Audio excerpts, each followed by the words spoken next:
horses and seated as many as 12 passengers. A typical trip took 4 hours to get up, and though no one was in a rush in those days, passengers were at times asked to assist with one task. On windy days, those making the journey were asked to get out and collect rocks to add weight to the wagon so that it wouldn't tip over in the strong winds above treeline. Now, the ride down was another adventure in itself, taking a good 2 hours.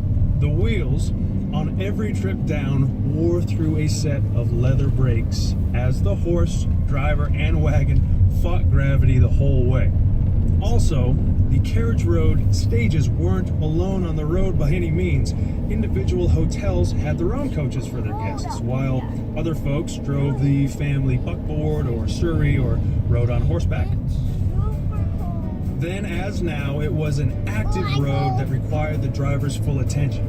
As the word continued to spread, more and more people found their way to New Hampshire's North Country. New railroads continued to push their way past the lakes and into the hills, and while still a rural setting, the world had finally beaten its path to Mount Washington's door. Long before traveling tourists found Mount Washington, way back in the early 1600s, it was thought to be a place laden with riches. The quartz and the mica, which you will see glinting amidst the gray rock above treeline, was mistakenly considered to be diamonds and precious metals. Now, no doubt, the disappointed early settler came to that realization after his long climb revealed only long views and no treasure.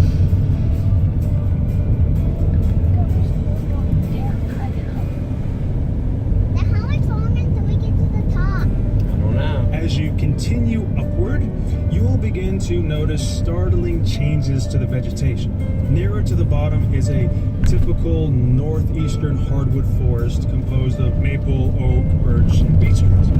Further on, you'll see fewer hardwoods and more evergreens like balsam fir and spruce. And more significantly, these trees are diminishing greatly in size as the combination of wind, cold, and scarcity of proper soil create a difficult growing environment. Continuing upward, you are entering Krumholtz, or crooked wood zone. In some cases, these stunted and beautifully twisted and gnarled trees with a height of no more than just 2 or 3 feet are more than 100 years old. These unique trees have adapted to survive in this often inhospitable location, as has a wide variety of wildlife that calls this mountain range home. Moose, black bear, and deer are among the larger species, while bobcat, beaver, porcupine, raccoons, foxes, and countless types of birds can be found on Mount Washington slopes.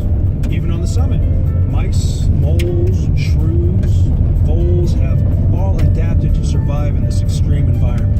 As your journey takes you further up the mountainside, notice it has begun to get a bit cooler and that the trees continue to get smaller. As the road goes on to its height of more than a mile in the sky, 6,288 feet to be exact, the climate changes with it, eventually reaching the equivalent temperature one may find 600 miles north of here in the Arctic tundra region.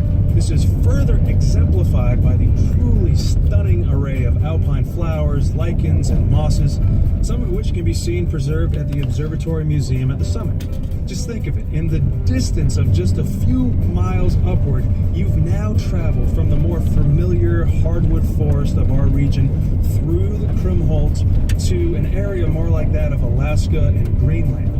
In total, there are dozens of rare species of plants found in the alpine zone of the Presidential Range.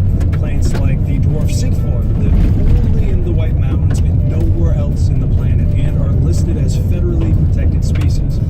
Many of these unusual plants, though small, are very old, and some varieties don't even flower until they're 20 or more years old. Overall, many experts believe this mountain's landscape that you're viewing to be more than 10,000 years in the making. So again, we ask, when leaving your vehicle to explore the mountainside, you're aware that the endless vistas are only one of the most obvious wonders. There is an amazing world just under your feet, which, if not cared for, could be lost forever. Never pick up or step on a flower. When you're out of your vehicle above tree line, please step only on the rocks. This way, our fragile ecosystem will be something to marvel at for centuries to come. Scientific interest in Mount Washington has been ongoing for more than 200 years. In the last century, just the novelty of